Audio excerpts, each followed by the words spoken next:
Hi යාළුවනේ ඉතින් කොහොමද? ඉතින් අද ඊයේ කිව්වා වගේම ඔන්න අද මම කරන්න හදන මේ වීඩියෝ එක තමයි මේ බර්ඩ්ස් අයි chart එක අද අඳින්නේ. රසායනික පදනමේ අර මූලිකම හැඳින්වීමක් කරලා තියෙන අන්න ඒ ටික තමයි බර්ඩ්ස් අයි chart එක අද මේ වෙලාවේ ගහන්න හදන්නේ. ඉතින් මම හිතනවා ඊයේ වීඩියෝ එක බලන්න නැති කියලා. ඉතින් ඊයේ වීඩියෝ එක ඔයාලා බලනවා නම් මේ මට ඒ වෙලාවේ මේ වීඩියෝ එකේ මුලින් කියන්න බැරි වුණා. ඕගොල්ලෝ වීඩියෝ එක නිකම්ම බලන්න එපා. මේ මාත් එක්කම ඒ වීඩියෝ එකත් එක්කම ඕගොල්ලෝ නිකන් කටුවට හරි කොලයක් අරගෙන බර්ඩ්ස් අයි chart එක ඔයාලා අඳින්න. එතකොට ඔයාලගේ වෙලාවත් ඉතුරු වෙනවා මේ එතකොට ඔයාලට මේ මතක් වෙන ප්‍රමාණයත් වැඩි වෙනවා. මොකද ඔයාලා ඒකත් එක්කම අඳගෙන ඊට පස්සේ පොත බලලා ආපහු සැරයක් පාඩම් කරලා ඔයාලා ආපහු හරියට බර්ඩ්ස් අයි chart එක අඳලා පස්සේ ඔයගලන්ට තවත් මතක ඉන්න ප්‍රමාණය වැඩි වෙනවා. ඉතින් එහෙම කරන්න. ඉතින් අද chart එකත් ඒ විදිහටම කරන්න. ඔයගොල්ලෝ මේ නිකම් බොරුවට දැන් මම මේ ලියන ඒවයි ඔක්කොම ටික ඔයගොල්ලෝ බලාගෙන නිකම් බලාගෙන ඉන්න එපා.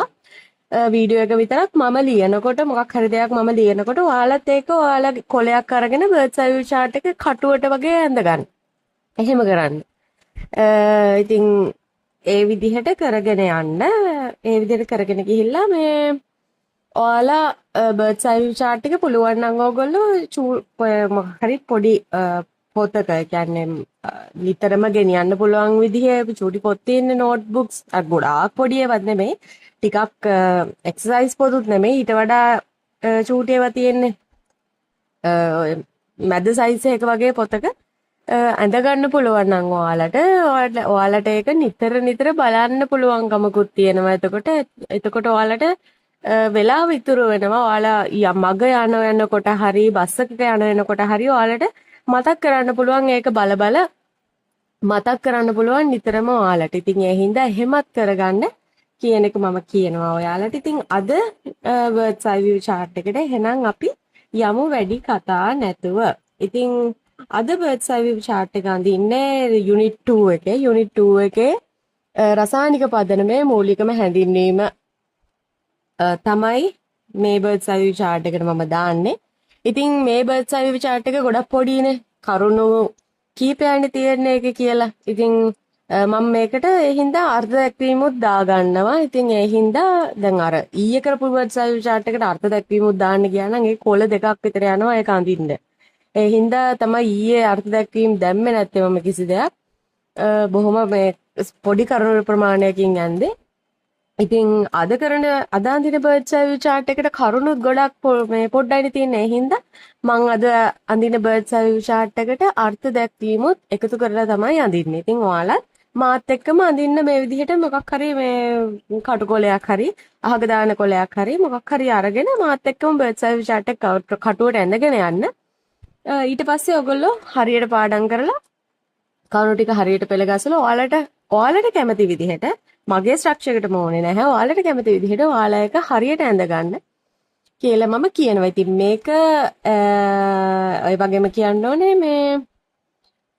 මේ බර්ඩ්ස් අයි chart එක මම ඒ කියන්නේ මේ බර්ඩ්ස් අයි chart එකට දාන කරුණු ටික කියන්නේ අන්තර්ගත කරුණු අදාළ වෙන්නේ ගොඩක්ම 2026 27 A level biology කරන කට්ටියට. ඉතින් 28 කට්ටිය මම දන්නේ නැහැ ඔයාලගේ සිලබස් එක වෙනස් වෙලා තියෙනවද කියලා. ඉතින් ඔයාලගේ සිලබස් එකේ කරුණු වෙනස් වෙලා තියෙනවා නම් ඉතින් ඒ වෙනස් වෙච්ච කරුණු වලට අනුව ඔයාලා බර්ඩ්ස් අයි chart එක ඇඳගන්න කියලා මම ඔයාලට කියනවා. නැත්තම් කරුණු වෙනස් වුණොත් විතර ප්‍රශ්නයක් නෑ. ඔයාලගේ සම්පත් පොතේ හැටියට සම්පත් පොත බලලා මේ වෙනස් වෙලා තියෙනවා නම් කරුණු ඒව ඇඩ් කරගෙන නැත්තම් කරුණු තව අයින් වෙලා තියෙනවා නම් ඒවා අයින් කරලා ඒ විදිහට බර්ඩ්ස් අයි chart එක සංශෝධනය කරලා ඔයාලා ඇඳගන්න කියලා කියනවා 28 කෙනෙක් මෙතන මේ බර්ඩ්ස් අයි chart එක මේ වීඩියෝ එක බලනවා.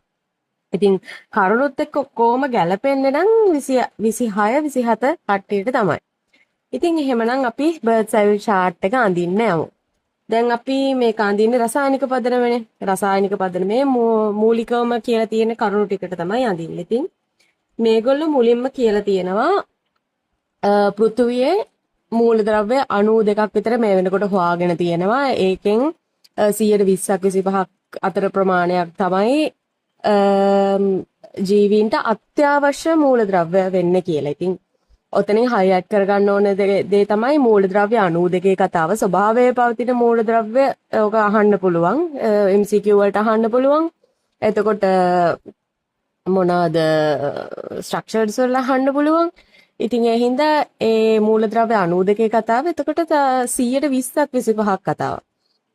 ඕක ගොඩක් අය පටලව ගන්නවා 100ට කෑල්ල හලා ගන්නවා. ගොඩක් අය 20ක් 20 25 මතකයි. හැබැයි 100ට කෑල්ල ගොඩක් අය හලා ගන්නවා.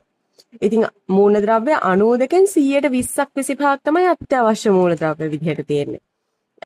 අන්න ඒක ඔයගොල්ලෝ highlight කරගන්න ඕනේ. ඒක හොඳට මතක තියාගන්න 100ට 20ක් 25ක් කියන්නේ. ඊට පස්සේ අත්‍යවශ්‍ය මූලද්‍රව්‍ය කියන එකට ඒගොල්ලෝ අර්ථ දැක්වීම දීලා තියෙනවා නිරෝගී ජීවිතයක් පවත්වා ගැනීමට හා ප්‍රජනනයට. දැන් ඇත්තටම කිව්වොත් අපි දැන් හරියට අපේ ජීවිතය ගැන බැලුවොත් එහෙම ඇත්තටම අපි දැන් අපි කනවා බොනවා වැඩ කරනවා ඉගෙන ගන්න ඔක්කොම හරි. හැබැයි අපි ජීවිතය කරන ඇත්තටම වැඩ දෙක බැලුවොත් ඒ කියන්නේ ජීවීන් විදිහට ගත්තොත් ඇත්තටමත් අපි කරන්නේ මේ හැමදේම අපි කරන දේවල් කරන්නේ එකක් නිරෝගී ජීවිතයක් පවත්වා ගන්න ජීවත් වෙන්න. අනිත් එක ඉතින් අපේ අතින් කරන ප්‍රජනනයනේ. ඉතින් ඒ හින්දා ඒ දෙක මතක තියාගන්නත් ඒ හින්දා ලේසි. ඇත්තටම මේ කවුරු හරි සතෙක් හරි මිනිසෙක් හරි ඉපදුනාට පස්සේ එයා ඇත්තටම මැරෙන තුරාවට කරන්නේ නිරෝගී ජීවිතයක් පවත්වා ගන්න මහන්සි වෙනවා. ඔය හැමදේම ඉගෙන ගන්නේ කන්න බොන්නේ හැමදේම කරන්නේ වෙනුනේ. නිරෝගී ජීවිතයක් පවත්වා ගන්න මහන්සිට ඉතුරු කාර්යය තමයි ප්‍රජනනය කියන එක. ඕනම ජීවියෙක්ගේ හැමනේ. ඉතින් ඒ හින්දා මේ අන්න ඒ දෙකට අත්‍යවශ්‍ය වෙන මූලද්‍රව්‍ය තමයි අත්‍යවශ්‍ය මූලද්‍රව්‍ය කියලා ඔන්න ඒගොල්ලෝ කියලා තියෙන්නේ. ඉතින් එතනින් ඒගොල්ලෝ කියලා තියෙනවා මිනිසා වෙනුවෙන් මූලද්‍රව්‍ය 25ක්.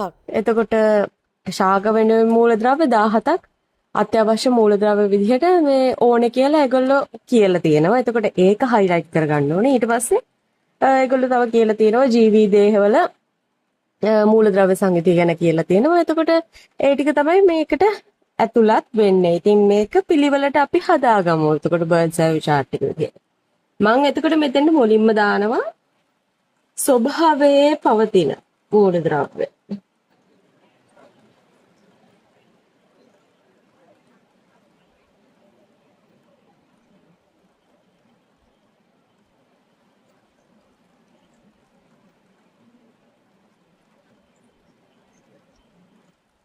ස්වභාවයේ පවතින මූලද්‍රව්‍ය විදිහට තියෙන්නේ 92යි. මම මේක 92 කියන එක ටිකක් ලොකුවට ලියා ගන්නවා. ස්වභාවයේ පවතින මූලද්‍රව්‍ය තියෙන්නේ 92යි. ඒකෙන් 120ක් 25ක්. මේ 92කින් 120ක් 25ක් තමයි 120 25ක ප්‍රමාණයක්. මේ ප්‍රමාණය අත්‍යවශ්‍ය මූලද්‍රව්‍ය.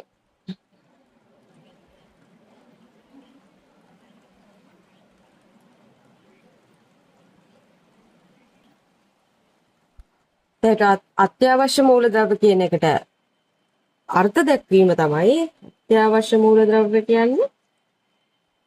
මම මෙහෙම ගහනවා මේකට. එකක් නිරෝගී ජීවිතයක් පවත්වා ගැනීම.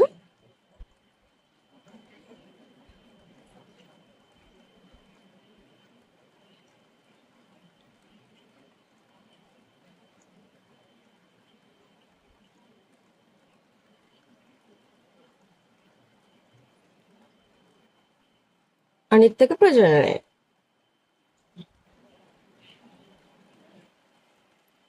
මේ දෙකට මම මේ දෙක මෙතනින් එකතු කරනවා. මේ දෙකට අත්‍යවශ්‍ය මූලද්‍රව්‍ය.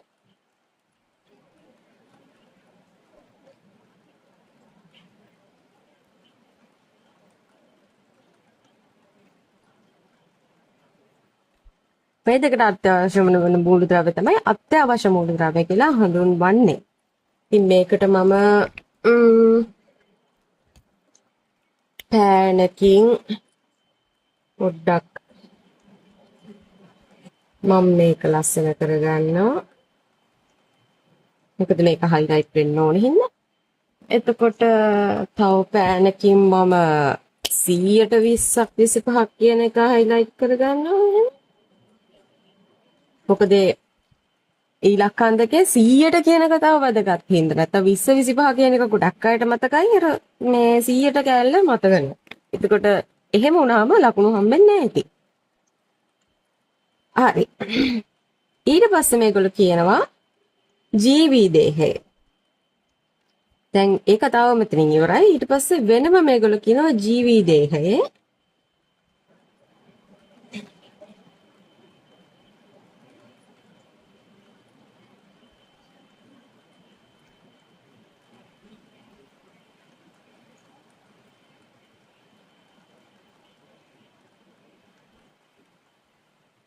ජීවී දේහේ 96%ක්ම තියෙන්නේ ඒ කියන්නේ බහුතර මූලද්‍රව්‍ය. 96%ක්ම ජීවී දේහයේ 96%ක්ම හැදිලා තියෙන්නේ පහළ තියෙන මූලද්‍රව්‍ය සෙට් එකෙන්.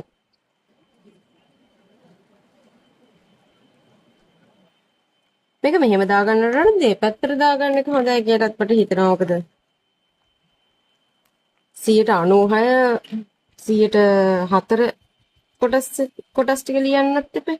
ඒ හින්දා මම මේක මකලා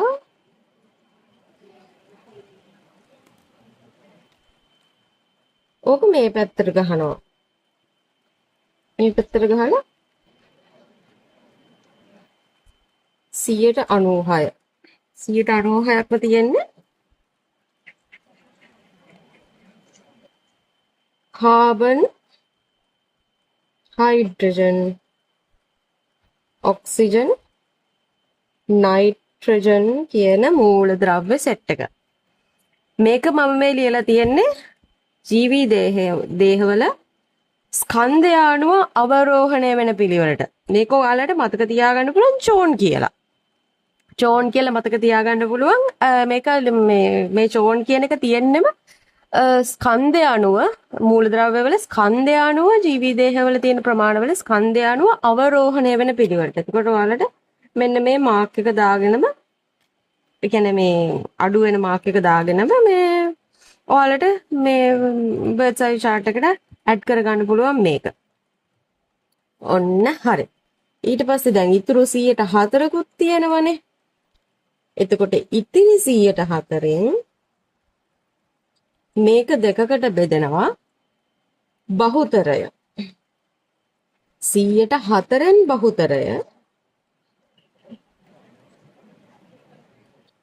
බහුතරය වෙන්නේ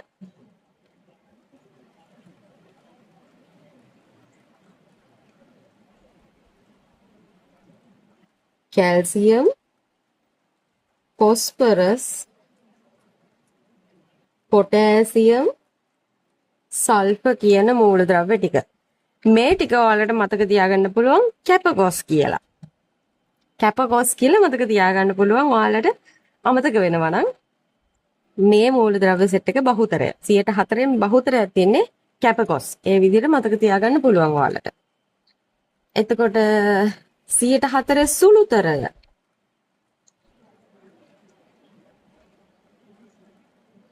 සුළුතරයට සෑහෙන ගොඩක් එනවා. සුළුතරය විදිහට තියෙනවා sodium, chlorine, magnesium, boron, cobalt, copper, chromium, fluorine, iodine, ferrous. ඕකත් මතක තියාගන්න පුළුවන් විදිහක් තියෙනවා. මට මේ මම මේක මේ මූලද්‍රව්‍ය ටික ඔක්කොම කටපාඩම් කරා නෙමෙයි. මමත් කවියක් විදිහට තමයි මේක මතක තියන් ඉන්නේ. ඔයාලටත් මේක මතක තියාගන්න අමාරු නම් මේ මගේ විදිහ ඔයාලටත් මේ පාවිච්චි කරන්න පුළුවන්. මම මේක මතක තියන් ඉන්නේ කවියක් විදිහට. Soma, Clara, Maggi, බෝයිලා, කොබෙයි කූඩු crossing fashion අයිනේ අයන් කියලා තමයි මම මතක තියාගෙන ඉන්නේ. ඔයාලට ඕනේ නම් මම මේක පැන්සලෙන් ඉස්සරහින් ලියන්නම්. මොකද මට මේක මතක හින්දා ඉතින් මට ඕනේ නෑ ඒ හින්දා ඔයාලට මම මේක ලියන්නම්.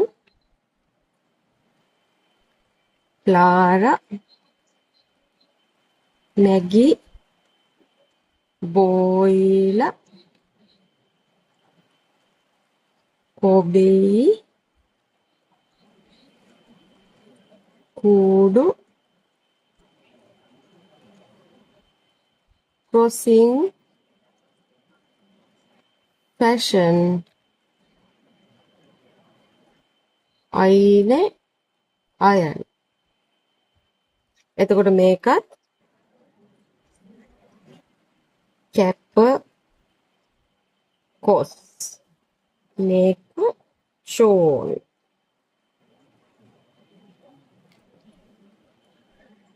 ඔන්න ඔය විදිහට ඔයාලට මේ ටික මතක තියාගන්න පුළුවන්. ඉතින් මේ ටික තමයි ඒ හැඳින්වීමේ තියෙන්නේ. ඉතින් ඔයාලට මේව හයිලයිට් කරගන්න ඒවා ඔයාලට කරගන්න පුළුවන්. මං ඉතින් මේ ටික මෙතන හයිලයිට් කරගන්නවා. එතකොට 100ට 4 කියන එක ඒ වගේම 100ට 4 බහුතරය කියන එක ඒ වගේම සුළුතරය කියන එක මෙතන හයිලයිට් කරගන්නවා. ඒ ටික තමයි මම කරන්නේ. ඉතින් ඔයාලට මේක ඔයාලට ඕන විදිහට කැමති විදිහට හදා ගන්න පුළුවන්. මම ඉතින් මගේ බර්ඩ් සර්වි chart එක අද හදන්නේ මොනවද ඔය රසායනික පදනමේ හැඳින්වීමේ තියෙන කොටසට මේ විදිහට තමයි හදන්නේ. ඉතින් ඔයාලා කැමති විදිහට ඔයාලා පාඩම් කරලා ඒ ටික හදා ගන්න කියලා මම ඔයාලට කියනවා. ඉතින් අද වීඩියෝ එක ගොඩක් පොඩි වීඩියෝ එකක්. ඊයේ නම් පැයකටත් වඩා වීඩියෝ එක දික්ුණානේ. අද පොඩි වීඩියෝ එකක් ඉතින් තියෙන්නේ. එහෙමනම් ඔයාලා මේක හදා ගන්න. පාඩම් කරන්න මාත් එක්ක මේ වෙලාවේ මේක හදා ගන්න. ඊට පස්සේ පාඩම් කළා ඔයාලා හරියට මේ බර්ඩ් සර්වි chart එක හදාගන්න. හදාගෙන ඉවරලා ඔයාලට කියන්නේ මේක ලොකුවට හදා ගන්න ඔයාලා කැලෙන්ඩර් කොලයක හරි හොඳට ලොකුවට හදාගෙන පේන තැනක ගහගන්න. පාඩම් කරන තැන හරි නිදා ගන්න කාමරේ පේන තැනක හරි කමක් නැහැ ගහගන්න. එහෙම ගහගෙන ඉවර වෙලා ඔයාලට මම ඊයේත් කිව්වා දවස් 3කට වතාවක් අනිවාර්යයෙන්ම රිවයිස් කරන්න කියලා බර්ඩ් සර්වි chart එක අඳින්න කියලා. ඉතින් බර්ඩ් සර්වි chart එක ඇඳලා ඉවර වෙලා බලන්න මොනවද වැරදි අඩුපාඩු තියෙන්නේ කියලා ඔයාට අමතක වෙලා තියෙන්නේ කියලා. ඉතින් මේක නම් ලොකුවට ඇත්තටම අමතක වෙන්න දෙයක් නැහැ. හැමදේම හැම කරුණම මේකේ අන්තර්ගත වෙනවා මේ බර්ඩ් සර්වි chart එකේ. ඉතින් බර්ඩ් සර්වි chart එකේ කොහේ හරි අමතක වුණා කියන්නේ ඔයාලට ඒ කරුණ අමතකයි කියන එක. ඉතින් එතනදී ආපහු සැරයක් පාඩම් කරගන්න ඒ ඔයාලා ඇඳපු බර්ඩ් සර්වි chart එකේ රතු පාටින් එක මාක් කරගන්න. හොඳට පාඩම් කරලා ඉවරලා බර්ඩ් සර්වි chart එක 10 පාරක්වත් අඳින්න. ඊට පස්සේ ඔයාලට පුළුවන් ඔයාලට ඒක මතක හිටිනවා. ඒ වගේම තමයි අර මම කලින්ම වීඩියෝ එක කලින්ම කිව්වා වගේ චූටි පොතක් තියාගන්න. පොඩි පොතක්. දැන් මම නම් පාවිච්චි කරන්නේ මෙන්න මේ වගේ පොතක්. මේ පැන්ත බ්‍රෑන්ඩ් එකේ මේ වගේ පොතක් තමයි මම පාවිච්චි කරන්නේ. ඉතින් මේකේ තාම මම ඇඳලා නැහැ. මේක වගේ තව පොතක් තියෙනවා. ඒකේ මම දැන් අඳින්න පටන් අරගෙන තියෙන්නේ. ඉතින් මේ පොතේ නම් සුදු පිටු තියෙන පොතක් මම ගත්තේ. මොකද බර්ඩ් සර්වි chart එතකොට අඳින්න ලේසි හින්දා මේ රූල් එහෙම තිබ්බොත් කරදරයිනේ. ඒ හින්දා මම සුදු පිටු තියෙන පොතක් ගත්තේ බර්ඩ් සර්වි chart සඳගන්න. ඉතින් මේ ඔයාලටත් මෙහෙමම ඕනේ නෑ. මේ වගේ සයිස් හරි මේට සමාන සයිස් එකක පොතක් ගත්තා නම් හොඳයි. තියාගත්තා නම් හොඳයි. මොකද මේක ගෙනියන්න ලේසියිනේ. චූටි බෑග් එකක වුණත් ඔයාලට දාගෙන යන්න ලේසි. එතකොට මේ වගේ එකක බර්ඩ් සර්වි chart එක ඇඳගෙන තියාගත්තම බස් එකක යනකොට උනත් ඔයාලට ඒක බලන්න පුළුවන්. බලලා මතක් කරගන්න පුළුවන්. එහෙම තියෙනවා. ඉතින් ඒ වගේම තමයි එතකොට මේ වීඩියෝස් ටිකත්ම YouTube එකේ තියෙනවා. ඔයාලට බස් එකක යනකොට වගේ මේවත් අහගෙන යන්න පුළුවන්. එතකොට ඔයාලට තව මතක් වෙනවා. ඉතින් එහෙම කරන්න පුළුවන්. ඉතින් ඒ විදිහට කරලා ඔයාලා මේ කොටස ක්ලියර් කරගන්න කියලා මම කියනවා. ඉතින් ඔයාලට මේ බර්ඩ් සර්වි chart එක ඕනේ නම් මේ බර්ඩ් සර්වි chart එකේ බලලා අඳින්න මොනවා හරි දෙයක් තියෙනවා නම් එක්කෝ මේ කවි විදිහට පාඩම් කරගන්න ඕනේවා හරි මතක තියාගන්න ඕනේවා හරි එහෙම බලා ගන්න ඕනේ නම් ඔයාලට මම මේක Facebook එකේ දාලා තියෙනවා. ඒ වගේම මගේ WhatsApp channel එකේ මම දාලා තියෙනවා. ඒ දෙකේම links මම පල්ලෙහා description එකේ මොනවාද පින් කමෙන්ට් එකක් විදිහටයි මම දාලා තියන්නම්. ඉතින් ඒවට ගිහිල්ලා ඔයාලට බලා ගන්න පුළුවන්. ඉතින් එහෙමනම් අද හවසට දැන් අද මේක ගැන අපි උදේට මේ වීඩියෝ එක අද හවසට වැටෙනවා ජලයේ වීඩියෝ එක ජලයේ බර්ඩ්ස් අයි view chart එක ගහන වීඩියෝ එක හවසට වැටෙනවා. ඉතින් subscribe කරලා තියාගන්න. නැත්තම් ඔයාලට ජලයේ වීඩියෝ එක මග ඇරෙන්න පුළුවන්. එතකොට ඔයාලගේ යාළුවන්ට ඔයාලගේ බයෝ කරන යාළුවන්ටත් කියන්න මේ channel එක ගැන. මොකද ඒගොල්ලොත් කොහෙන්ද පටන් ගන්න කියලා වගේ හිතා ගන්න බැරුව ඉන්නවනම් වැඩ ගොඩ ගැහිලා ඉන්නවනම් මොකද්ද කරන්නේ කොහෙන්ද පටන් ගන්න මොනවද කරන්න කියලා හිතා ගන්න බැරුව ඉන්නවනම් ඒගොල්ලන්ට ලොකු උදව්වක් වෙයි මේක. ඒ හින්දා ඔයාලගේ යාළුවන්ටත් කියන්න බයෝ කරන යාළුවෝ ඉන්නවනම්. ඉතින් එහෙමනම් ඔයාලා මහන්සි වෙලා පාඩම් කරන්න. ඔයාලගේ ගෝල්ස් ඔළුවේ තියාගෙන මහන්සි වෙලා වැඩ කරන්න. එහෙමනම් හවස වීඩියෝ එකත් එක්ක හම්බ වෙමු. එහෙනම් ගිහින් යන්න.